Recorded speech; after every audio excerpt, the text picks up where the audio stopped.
Hello, everybody. Can you hear me? Am I coming through clearly? Am I good in the back? Okay, awesome. Welcome, everyone, to the Two Rivers Reading Series. This is our spring event. We're very excited. We've been preparing a long time. We've been reading, we've been discussing, had some of the best discussions in class talking about this book, and we are so delighted to have Bao Phi here. I just wanted to remind you to turn off your cell phones or silence them. Nobody really turns them off. They all just put them on silent, right? So put it on silent. If you can move, closer. That'd be great. One thing I wanted to highlight is we have a table in the back for the AFA program. And that is our creative writing AFA program. There are pamphlets and there will be faculty to answer any of your questions about our creative writing degree. Hopefully some of you here are creative writers and you're interested in creative writing, and you can find out more about the classes we offer. Oh, I should probably tell you who I am. Chris McCarthy, English teacher here at Anoka Ramsey. I see a lot of my students here, so I felt like I didn't need to introduce myself, but I guess I should. That's all you need to know about me. I want to give my thanks. Okay, thanks to the English department for sponsoring this, and diversity and multiculturalism. I'd also like to thank Melody Heidi, Kathy Wide, Kate Kaiser, and Venerine Brown Botswain. Without you guys, this would not be possible. Again, teaching Song I Sing has been both a challenge and a delight. It has confronted our preconceived notions about stereotypes and racism. We've also talked about techniques poets use to create memorable compositions. I've had students come to class actually requesting to talk about specific poems, which has never happened before. It was awesome. Let me see, anything else? I've had students also say this is their new favorite book. They've never been poetry fans before, but now they are. It's transformative, it's awesome. Bao Phi is a two-time Minnesota Grand Slam champion and National Poetry Slam finalist. He currently works as the program director of the Loft Literary Center. He continues to perform across the country, remains active as an Asian American community organizer. He has also released several recordings of his poetry, which are available for digital download at baophi.com. Dana Jennings of the New York Times said, Bao Phi wrestles with immigration, class, and race in America at sidewalk level. In this song of his very American self, every poem Mr. Phi writes rhymes with the truth. His second book and children's book will be coming out in 2017. Please join me in welcoming Bao Phi.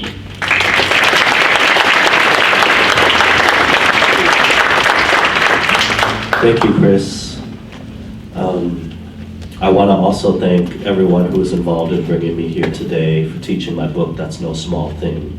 So thanks to Chris, thanks to Kate, thanks to the English department and Office of Multicultural Affairs. Sincerely, thank you. And thank you all for coming. Thank you for those of you who read my book, even though you had to. Thank you for reading it anyway. And I really mean that. I came from a poor family, and I came as a survivor from war. And so I did poetry because it was a way I could try to speak my truth and share what I had to say to people. And so any opportunity that I have to stand in front of here and share my story, I appreciate greatly. And I just want to say that, adding to that, yesterday Minneapolis lost a wonderful soul and a poet and a father. His name was Kirk Washington, also known as Pro Son, from Northside Minneapolis. He was the same age as me. He died in a random, horrific car crash on 94. And life can just take any one of us at any time. And so I appreciate that I'm alive. I appreciate that I'm able to be here with you today, fighting a cold. And if anything, I want to dedicate this to Kirk and just encourage us all to write while you're alive, to do what you want to do while you're alive, to tell the people that you love them while they're alive. And I'm going to be reading mostly new poems, and with that I'm going to read this poem that's probably, I don't know, a little bit controversial but it's about finding the words you need to express yourself. And it's about something that really happened, a conversation that really happened to me many years ago when I was like 15 or 16 and pushing carts at Cub Foods. And I want to say that there's a character in this poem that says something pretty vulgar, and it might shock you, but just stick with it, okay? Like, I never try to be vulgar just to be vulgar. There's a point to it. So, this poem is called Vocabulary. And please excuse me, I'm fighting a cold. Maintenance, they called it. Minimum wage to guide shopping carts from parking lot back to corral. We lined those silver metal buggies with red plastic flap seats for infants into rows of 10 to 12, up to 30 if you were a team of 2. Keep at the push long enough and those stacked trains would roll. The hardest part was steering them. One winter, a fellow cart pusher confided in me during a lull. As we stood near the weak warmth of that rattling heat vent in the cart corral, like me, he was a non-white boy from a poor family. Like me, his face was granite and limestone. His eyes distant, he spoke of how much he missed his girlfriend and how they were reunited the night before. His eyes distant, he was weeping when he told me, yesterday night, we got back together and I fucked the shit out of her. I missed her so much. He said it like their love saturated every atom of his being and shook him, as if all his veins were laid bare and wept at the memory of her, as if his ache for her was a chasm he could never hope to cross, just tumble into headlong. Timid virgin that I was, I just nodded sympathetically, as if he had just told me about a God I didn't know could ever exist.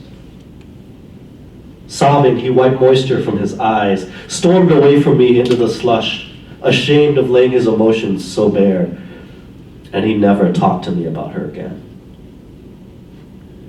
Now, over 20 years later, I make my living with words. But all I can say about the bombs that sought my family is, they missed us.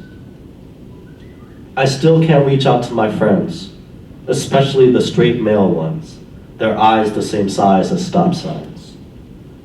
I find myself wanting to tell my mother and father that I love them, and I just can't.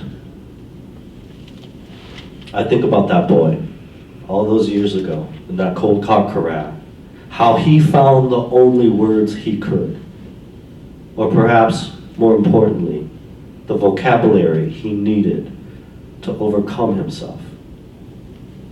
And I wonder if I'll ever have a language to speak of the things that haunt me the most.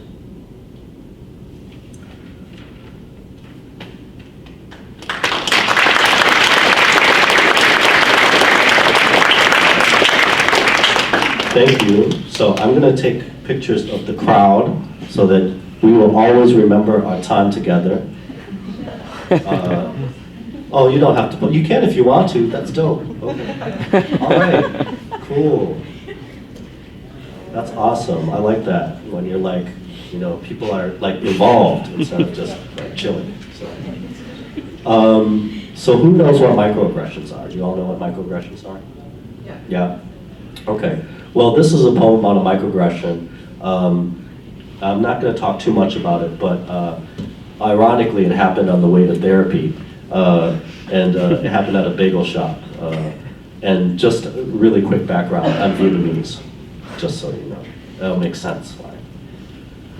Okay. Whether due to a persona I developed in Phillips to avoid getting jumped, or the astral projection of my introvert armor, or simply by virtue of being a Southeast Asian male in Minnesota, strangers usually don't try to talk to me.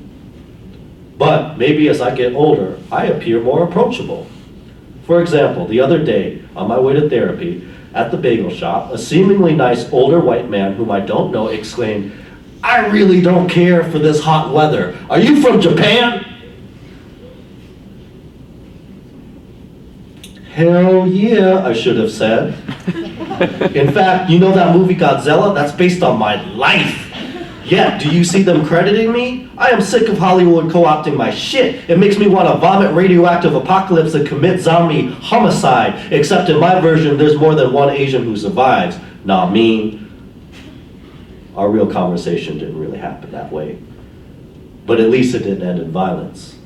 My little daughter overheard me telling this story and said, "Don't talk to strangers, Daddy." It was a beautiful day, outside, perfect for reading a new book in short sleeve clothing, which I did, all the while I reminded myself to scowl more in public.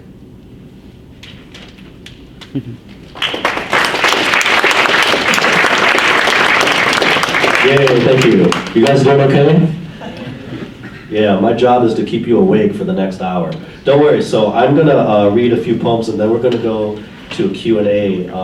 You all, I saw some of the questions you asked, and for real, these are some really important, amazing questions. I'm glad that you spent time with my work and thought about it. And those are questions I really want answered, to answer, so don't be afraid to ask them, even if they may seem uncomfortable. I want to talk about them, okay? When it's time for the question and answer session. So, you know, I'm a father now, and are there any other parents in the house? Yeah, see, do you find, like, you know, when you have your first kid, you have all these ideals like, oh, you know, I'm gonna cook them natural meals and shit, and then they're not gonna get to watch TV till they're 5, and I'm never gonna lie to my kid, you know, I'm just gonna talk to them at their level, no matter what they bring up, right? You have a kid and you're like, here's a Happy Meal, leave me alone for 2 hours. And one of those occurrences is when my daughter, you know, back when my partner and I were together, we had agreed on several things, and one of them was, you know, we would try to keep Barbies away from her as long as we possibly could. And our daughter started seeing these commercials for Barbie's Dream House at Mall of America. And so already me and my then partner broke a rule. We totally lied to our daughter. We're like, that doesn't exist. That's not real. We're like, no, that's not real. That's just some fantasy land. It's a commercial. My daughter's like, okay. So I took my daughter to Mall of America one day by myself. And my daughter saw it and she was like, it's right there, Daddy. I was like, fuck. Now I gotta bring her to this terrible place. And you know, but as I'm bringing her to it, it made me think of a lot of things. So there's the obvious reaction, right? There's the obvious reaction, not wanting to gender our child, especially not gender her in a way that's like racialized and about body image and et cetera. But there's also, I mean, to complicate the discussion further, you know, the kids are gonna want it anyway, number one, and I'm not saying we should give in, but also, should we really be, I don't know, I'm just gonna read this poem, and hopefully you'll kind of get the conflict that, okay. This is called Future Letter to Daughter Apologizing for when I caved to her request and brought her to Barbie's Dream House at Mall of America. So many times I wish I was stronger. Everybody needs a Ken, the song chirps on repeat. Already I walk where I don't exist. You propelled yourself, my daughter, wobbly cannonball, down bruise-colored hallways, not acting ladylike at all. Ignored all the preening for jumping up and down spasmodically in place. Wanted to bake pretend cupcakes in the fake ovens so you could eat them all yourself. Still, how can I teach you not to ask for the pink cars, the thin threads, the hierarchy of blondes, the cell to be skinny, without you wanting it all anyway? I can't promise I'd write a poem if you were a boy, jumping boot first into G.I. Joe land, staring down the eyes of cannons that shot but never killed. In the end, whose resistance will you take on? love that gives my life meaning. So beautiful, I can scarcely believe you're cast from me at all. I am so sorry for the plastic worlds I helped bring you into.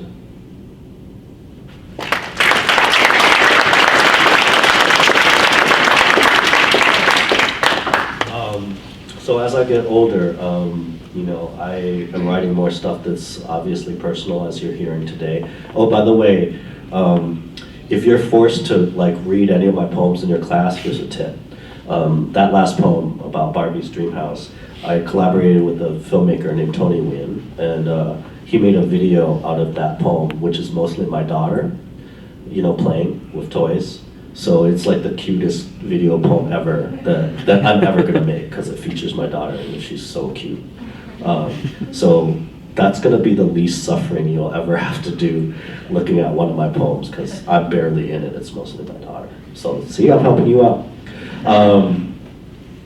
So I'm writing more and more about personal stuff, again, because life can take you away at any time, and I realize I want my daughter to have something if something takes me away from this or away from her.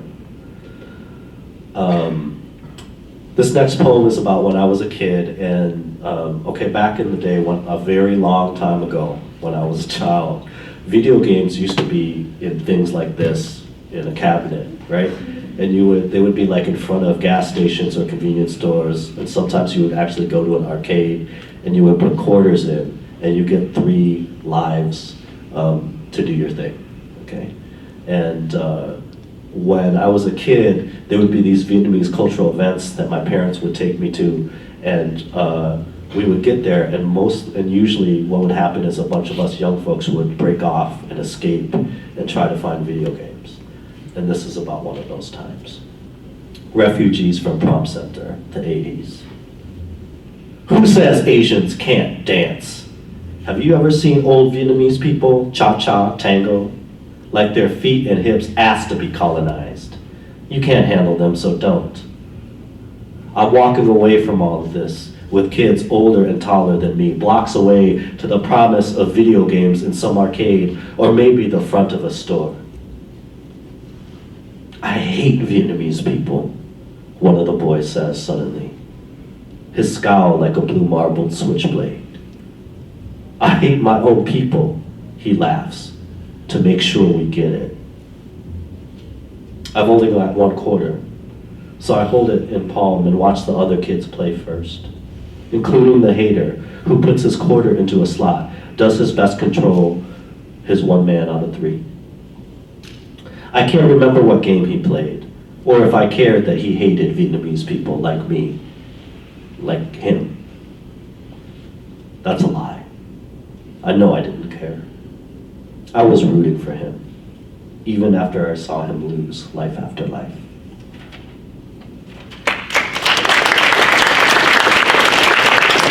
Thank you.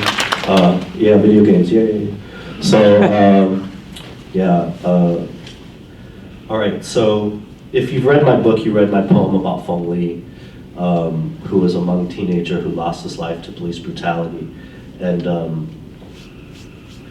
also before, many years ago, before Facebook and social media and how much information we have, I had also heard about a young man, back in the day, Southeast Asian men and Asian people in general, we had a reputation for stealing cars. There was, I had heard a story, again, this is before social media and all of that, where a young man was trying to break into a car in St. Paul, and police came and he ran away, and the police thought that the screwdriver in his hand was a gun and killed him. And so I wrote this poem kind of based on that rumor. It's called Apple Red Pathfinder. And Pathfinders, back in the day, Nissans, they were kind of the shit. Just so you know. He finally gets into the car and he thinks he's gone blind.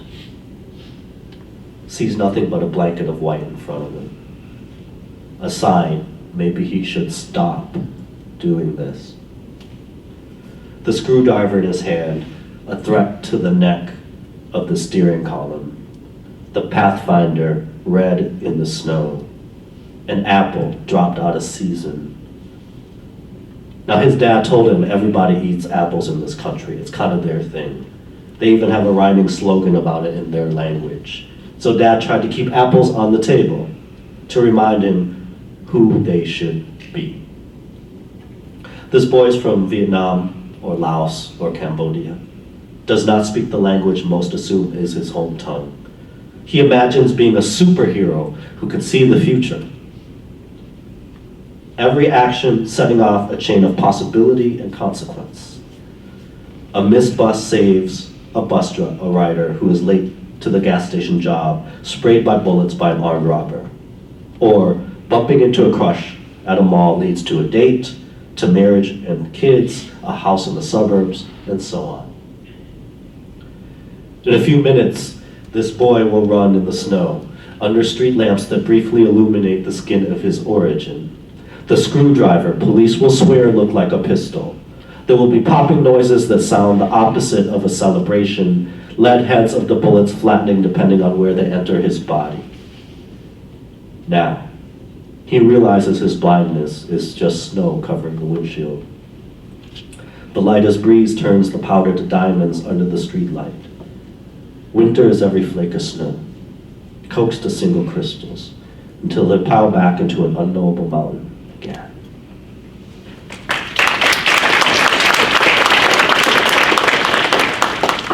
So I've been at the Loft the Loft Literary Center for like 17 or 18 years. What most people don't know is I applied there, I started as a receptionist there about 17, 18 years ago. And before I was a receptionist there, I was working in restaurants and also delivering pizza, and I was miserable because I broke up with the love of my life, and I was like crying delivering pizza. It's terrible. And this is a poem from back then. So this is a poem for all suicidal pizza delivery boys. She did it over a landline. We still had those back then. I thought we would lead Asian America to revolution together. I was very wrong. Eventually, I put on my dark green polo shirt with Devani stitched over the half-baked remains of my heart and went on my routes. The incomprehensible roads of Prospect Park like a snake eating itself in the shadow of that witch's hat tower. No one could tell I was having nervous breakdowns from pizza to pizza. It never affected the tipping, which was universally shitty. The cardboard boxes trapped heat and protected cheese and pepperoni alike from my tears, seriously. I did not believe there would ever be a reason to love life again. Even if I couldn't see the future. Years later, during my lunch break, missing my daughter, not too far, typing poems on this thing called Facebook. Not too far from that pizza franchise where the supervisor asked me during my job interview, "Why do you want to work here?" And I drew a blank. Because I want to deliver pizza. Are all questions doomed to be so existential? Some dude tried to rob me on Cedar Avenue. I told him, "Go ahead, shoot, fuck you." His eyes were glazed, as confused as I was, why we were both on that street, at that time, both of us being who we needed to be.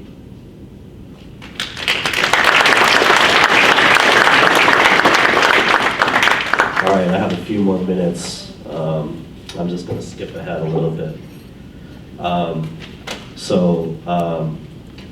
About a year or two ago, me and my partner and mother of my child decided to amicably break.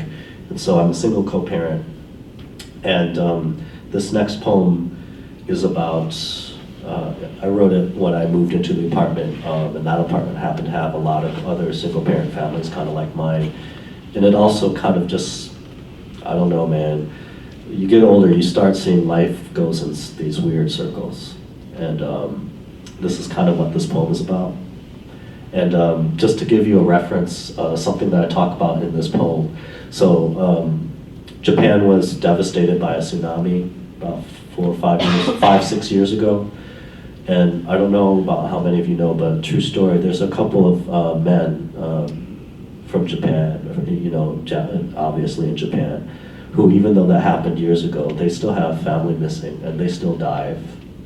They still put on scuba gear and dive looking for their loved ones. So this is called Broken Things. Let's call him O. He was loud, wore his hair long, wore all black, banged his head, gave 0 fucks before giving 0 fucks was a thing. O was an Asian, but a bad Asian. But then again, back then there was only bad Asians, so shit was redundant to everyone but us. His given name he never told us, said we couldn't pronounce it anyway. The whisper said we should be nice to him, 'cause his daddy beats him. Turned his arm upside down to me once, showed burn scars shaped like cigarettes. Then he winked at me. O made life hell for almost everyone except for me. Looked at me the way a pit bull that has decided to defend kittens might. Those times I would want to ask him more about his life, but I never did. One night, he found a light bulb in a dead lot in the dark, and he threw it so hard that that burnt out bulb spun end over end till it met something harder than itself and broke. Before the end of its ellipse, we were running, short fits of breath puffing, oh, making monster noises, could not see if I was laughing or crying next to him in the dark. Decades later, I travel and I read poems to people who like me because they don't know me good enough yet. Kids once bullied by kids like O have grown up to create avant-garde hot dog bars, wax their mustaches, drink shit you can't even pronounce. Oh, we assume his story is sad because it started that way.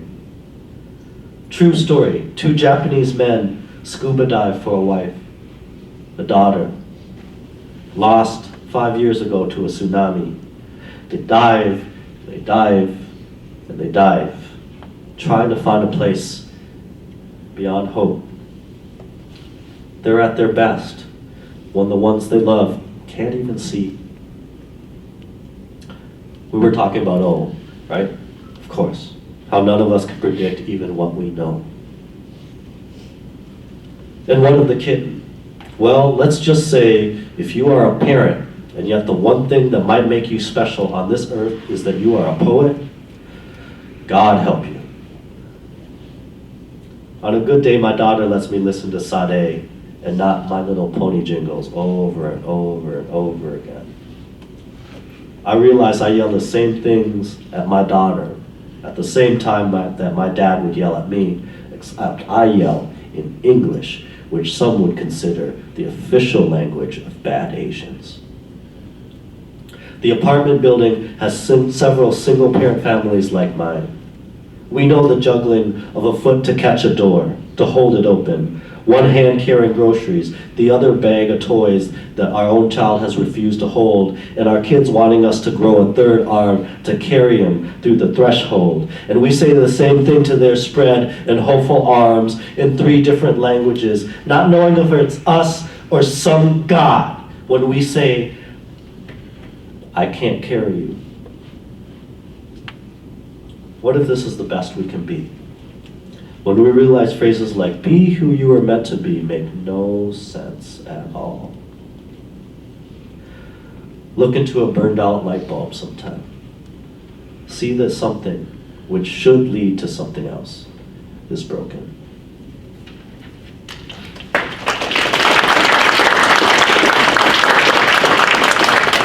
I'm just the happiest poet ever.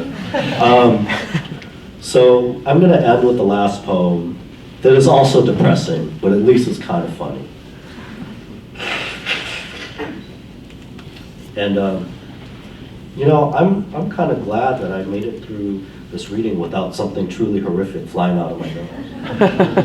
I'm just going to say that. It's about self-affirmation. Okay, so so one of the things is, while I'm revealing all of my dark secrets to you, I'm terrified of insects. Always have been, always. And you know, there are these things, you probably need house centipedes. Have you seen these things? They're like really fast and they look like hairy, but actually it's not hair, it's like legs and antenna. They're like scuttle and they're fast. You know, a lot of people call them silverfish, but they're not. They're oftenly mistaken for silverfish. They're actually house centipedes. And they are beneficial because they eat silverfish. And silverfish are truly harmful pests. They'll like eat everything in your house. They'll eat your clothes, your books. And centipedes actually eat pests like that. They also eat roaches and stuff like that. So silverfish are actually an apex predator. And I only know this because I researched them to get over my fear. And this is actually a poem I wrote about, it's called Not a Silverfish. A large centipede was in my tub for days. It looked like a prehistoric zipper made of needles, a firecracker with too many fuses. I skipped taking a shower for like way too long. An unspoken compromise, hoping it would just disappear on its own, preferring to be dirty over drowning my fear. Eventually, I trapped it under a container, took it outside while it scrambled, an explosion of exclamation marks in the foggy plastic, and I let it go. These centipedes are often mistaken for silverfish when actually they make dinner of these more damaging pests. I know what it's like to be mistaken for something else. To feel the first reaction when a set of eyes encounters your body is to smash you. To wonder what in history made a caterpillar, a ladybug, a ladybug. To know what it's like to be invisible until revealed to be ugly. Alien thing, hairy wiggle, whose body tells the only story anyone is willing to hear. When it shook free of my plastic trap, its head made of stepladders, its body a spasm of 100 loose threads of fate. It didn't make a sound, but I swear I could hear it scream that it wanted to travel to prehistory and rewrite the many veins of possibility that would shape how it would be seen so that the present could be a place where it could be understood, finally, for what it really was. Thank you.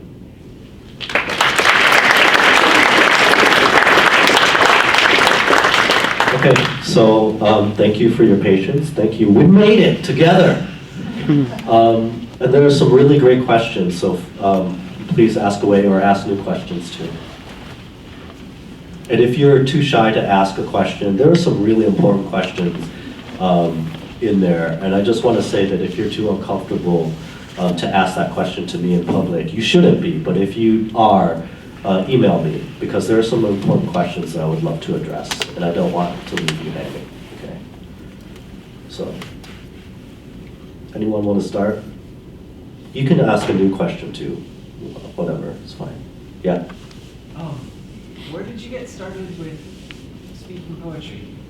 That's a very good question. You know, I've always been into theater, and I've always been into writing, but the first writing that I did was like Dungeons and Dragons nerd shit, you know, because I mean, look at it this way. I was a refugee from war. Like literally, my family can tell you about how they tried to bomb us while we left the country. Like that was my experience coming to this country.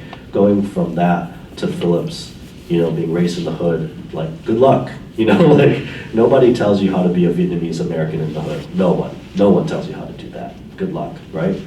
And so when I was young, writing and books were an escape for me. So comic books, Tolkien, The Hobbit, King Arthur, Greek legends, all of that stuff was an escape for me, right? All the heroes were white, but you know, we'll get into that, that's later. Star Wars, right? All of that stuff. So that was what I started writing and reading early on. you know. I didn't get into poetry and writing about this until I was in high school. And high school was, for me, was a long time ago, 89 to 93. There was like, nobody was even thinking about internet yet, okay? That's how long ago I was a teenager.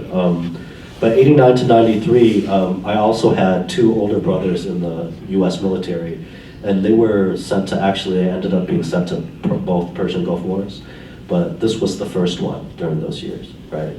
First Operation Desert Shield. Also, poor folks were dealing with trying to survive Reaganomics and the devastation of poverty, where, I mean, we all know now what happened, but the poor got poorer and the richer got richer, and we were definitely feeling the effects of that. Also, what was happening at that time, crack, police brutality, gang violence, organized crime, all of this stuff was happening. But also some wonderful things were happening. So at the school I was in, there was like a emerging re-interest in social justice movements like the Black Panther Party. The American Indian movement obviously was in Phillips, where my parents still live, right? Not to say that I was involved in all of those things, but I was those things made me curious about the world. Does that make sense? And so I started trying to learn about these things, and also to learn about who I was as an Asian American, which was very difficult. And at that time, I started doing a lot of public speaking because of the first Persian Gulf War and being a refugee from Vietnam, right? And so, but with public speaking, it was cool, but I always liked the creative part of public speaking, you know, and theater. And so I just kind of combined what I liked about poetry and public speaking and social justice movements into what I was doing. I never had a plan for it. I was just like, I feel pulled towards it, you know. Does that make sense? So this was in like 90, 91, 92.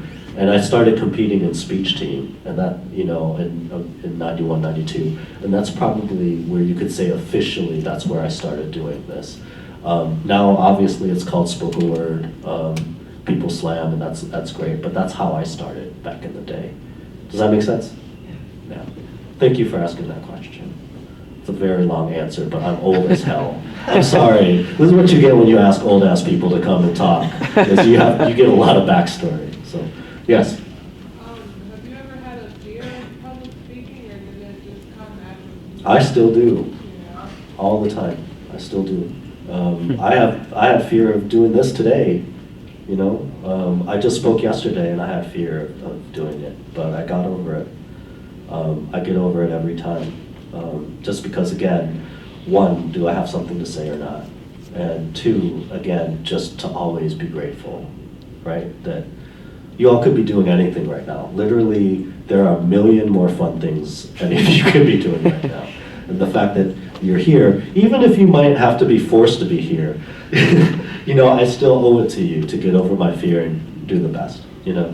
And again, I don't mean that to be kind of like butt kissy, but like really, I come from poverty. I come from war.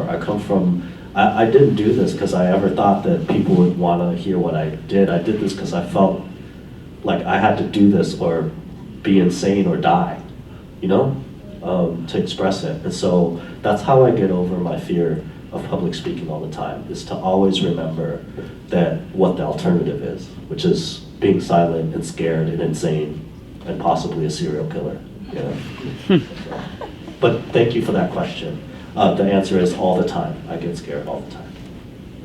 And I will say, though, that it does become easier the more you kind of practice and have tools to overcome that. Thank you for that question. Other questions? Yes? What's your future plan? What's my what? Future plan My future plan? about the poetry? Yeah, so I do have a second book coming out in 2017. I have a children's book coming out also in 2017. So my plan is to keep writing. My plan is to, you know, I'm writing more about things that I don't understand. And, you know, when I was young, I wanted to write about things that I had an opinion on, you know, that I just felt like I really needed to put my opinion out there. And now I feel like there are things that I just don't understand. Like, I don't understand being a father. I really don't. And part of the way that I deal with that is to write about it, you know? And I feel like as I get older, the more I understand, I know this is a cliche, but it's true, like I don't know shit. I don't know anything. And the way that I deal with it, the way that I explore it is by writing. And so I hope to continue to challenge myself, you know, and to never take it easy on myself and just keep challenging myself to write towards things that I'm afraid of doing, which is this. Like one of the reasons why I never wrote about my personal life until now was I was terrified of it, you know? Like you write about your family and your upbringing and you're terrified, like what gives you the right to do this? But at the same time, if you don't do it, who's going to, you know? So the answer is I hope to just continue to challenge myself to do what is right or useful for the world. Other questions? Yeah. In your book that you wrote, Song and Sing, Yeah. what was the purpose of the derogatory terms you were extensively using them? Okay, yeah. So the question was, in Song I Sing, my first book, what were the reasons for why I was using all the derogatory terms? I was using all the derogatory terms to conjure them, right? Mostly, the tricky thing about writing poetry, especially about race and racism, but also things like homophobia and sexism and all of these other things, is sometimes you have to conjure or use those words to kind of set the tone of what you're critiquing. Does that make sense? And that's always been what's challenging about it, because you don't want to overdo it, because you don't want to make the world a worse place by bringing this stuff up. But what you're trying to do is like, hey, this is racism, this is what exists, this is the things that I've been called, this is what other people have been called, and this is what's wrong with it. So that's really why I use such vulgar language. Is, you know, vulgar language has been used against me and my people all the time to degrade us, and part of the tactic of bringing that up is to say, this is what's been done to us, and this is what I have to say about it. Does that make sense? Yeah. Great question. Other questions? Great question so far, but it's not a competition. My camera's blurry. Oh yeah, go ahead. So on a more abstract note, I'm Yeah. a Korean adoptee. Mhm. I've been raised in a Caucasian family Mhm. and a largely Caucasian community. Mhm. So I kind of feel a divide between race and ethnicity. So Mhm. how would you define the two, and then how would you say they've shaped you? Wow, that's a In terms of discrimination. holy crap. Okay. So the question is, how would you separate the two terms like race and ethnicity and how they have affected me? If I may, I think one thing that's really terrific about Minnesota is there's a great wealth of adoptees in Minnesota who are writing about that experience, much in a way that is much more articulate and profound and insightful than I could ever offer to you. I actually am in a book edited by a Korean adoptee in Minnesota called A Good Time for the Truth, Race in Minnesota. And in it, there's a bunch of writers, including myself, writing about race in Minnesota, including quite a few adoptee voices. So I would suggest, if this is of interest in you, reading their work. Kim Park Nelson is also a scholar who is an adoptee scholar who recently had her whole dissertation. She actually wrote a book about this as well. But in terms of the question itself, race and ethnicity, that is truly a difficult quandary. I mean, ultimately what I'll say is race is a construct, right? We all kind of know that. Race is a construct. Race ultimately means nothing. For people to say Asian is kind of bullshit, right? Because Asian encounters, like 100 different languages, 50 different ethnicities, right? All with incredibly different experiences in America, not to mention in the world. We have terrible histories with each other. I shouldn't say that. We have histories with each other, some of it terrible. We have vastly different socioeconomic circumstances in America. So at one point, I want to acknowledge that all of this stuff is ultimately a construct, right? And usually it's a construct used to oppress and divide people of color. That being said, I think we can't just say that since race is a social construct, we can just ignore it. I think, the way that I would see it is, yes, racial construct is definitely a construction. It is used to oppress us. Let's look, basically let's look at that. Let's look at how the system has been used to divide and oppress us, right? That's the best answer I can give you. I don't know how effectively I can get in the nuts and bolts about race and ethnicity, but from my gut, my answer is race is a social construct. At the same time, we should break it down to see how it's been used to divide and conquer and oppress us. Does that make sense? And but I would, again, if you want to talk later or want more recommendations of adoptee writers, there are really good ones, especially in Minnesota, that I would love to recommend to you. Yeah.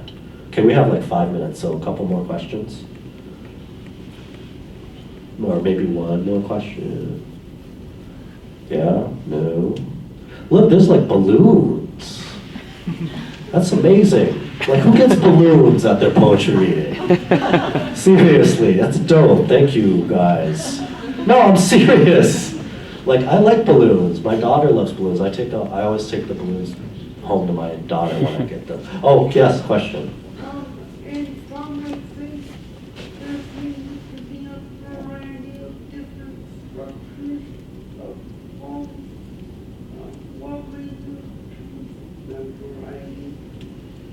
That's a great question. So in Song I Sing, I use a lot of different poetry structures, and what was behind my choosing of those structures? That's a fantastic question.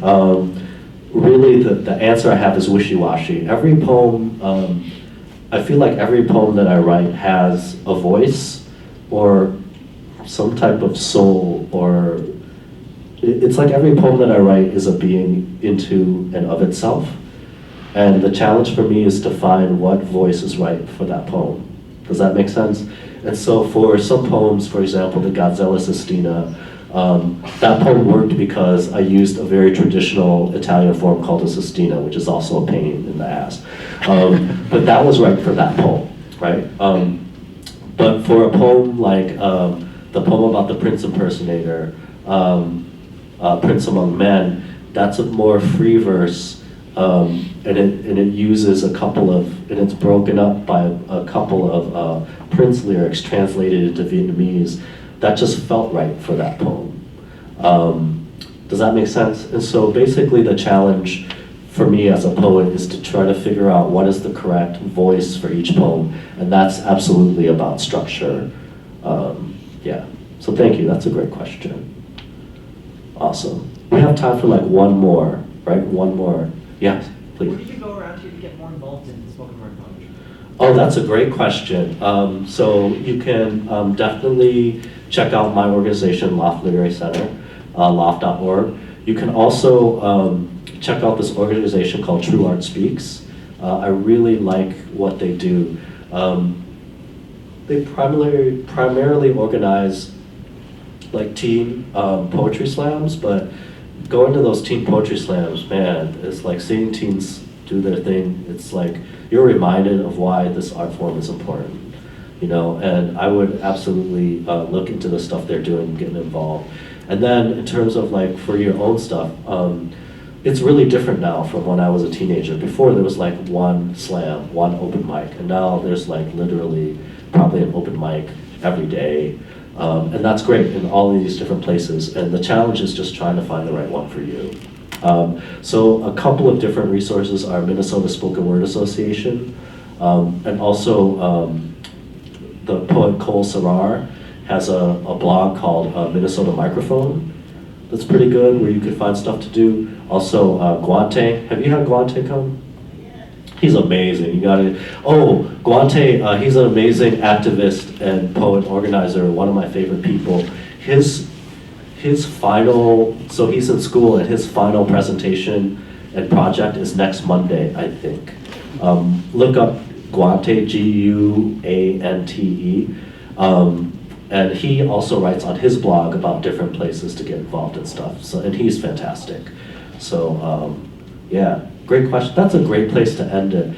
You all have been really wonderful, and again, I really mean it when I say thank you for being here. Have a good day.